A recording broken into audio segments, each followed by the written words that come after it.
सांसद राहुल गांधी ने जो बयान दिया था उसमें ये बात कही थी कि उनको यात्रा के दौरान बहुत सारी महिलाएं मिली थी जो रो रही थी और उन्होंने बताया कि उनके साथ बलात्कार हुआ है, उनको मोलेस्ट किया गया है और उनके रिश्तेदार भी मोलेस्ट कर रहे हैं।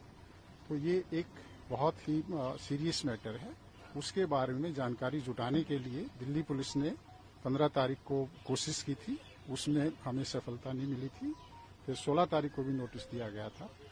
आज भी हम कोशिश कर रहे हैं कि हमें जानकारी मिले ताकि जल्दी से जल्दी कानूनी प्रक्रिया शुरू हो सके और जो विक्टिम हैं उनको न्याय मिल सके।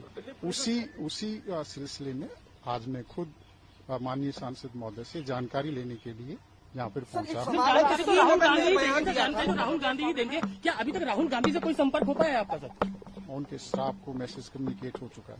श्रीनगर में बयान दिया था, दिल्ली पुलिस की क्या इसमें रोल आता है? देखिए, जो यात्रा थी वो दिल्ली के यहाँ से भी गुजरी थी और यात्रा के दौरान मैं खुद भी वहाँ पे उपस्थित था और हमारे काफी जो पुलिस अधिकारी थे वो भी थे। और क्योंकि राहुल गांधी जी यहाँ रहते हैं, यहाँ से यात्रा भी गुजरी थी और हम चाहते हैं कि कोई भी ऐसे विक्टिम है जिनके बारे में हमें जानकारी मिल सके तो ताकि उनको जल्दी से जल्दी हम कानूनी प्रक्रिया कर सकें। अगर दिल्ली के हैं तो हम इमीडिएटली कानूनी प्रक्रिया शुरू कर देंगे और मान लिया कहीं दूसरे की भी कोई दूसरे प्रदेश का कोई विक्टिम है तो उसके बारे में भी हम उचित। सर राहुल गांधी घर पे ही मौजूद है। देखिए, जो बयान दिया था वो सोशल मीडिया में काफी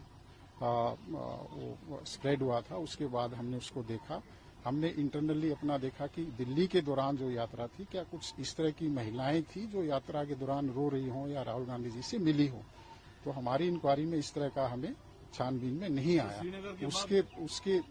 उसके बाद हमने इस बारे में चर्चा करने की सोची थी कि राहुल गांधी जी से हम बातचीत करेंगे, लेकिन पिछले कुछ टाइम वो विदेश गए हुए थे और जैसे ही वो आए हमने उनसे रिक्वेस्ट की कि आप हमें इसके बारे में जानकारी दीजिए ताकि जो विक्टिम है उनका फर्दर कोई नुकसान ना हो या कोई भी एविडेंस है वो उसका कोई लॉस ना हो। अब कई बार क्या होता है कि मान लिया कोई विक्टिम है और उसको टाइमली काउंसलिंग नहीं हो या कानूनी प्रोसेस शुरू नहीं हो तो वो जो टॉक्सिक या अब्यूज का रिलेशनशिप है वो कंटिन्यू हो सकता है और उसमें उन विक्टिम्स को फर्दर नुकसान हो सकता है। या हो सकता है कि वो जो महिलाएं थी उन महिलाओं में से कुछ नाबालिग भी हों, कोई उसमें पॉक्सो का भी जो एक्ट है वो अट्रैक्ट हो सकता है। तो सारी जानकारियां, तमाम जानकारियां हम सांसद महोदय से लेने के लिए आज आए। धन्यवाद। इसके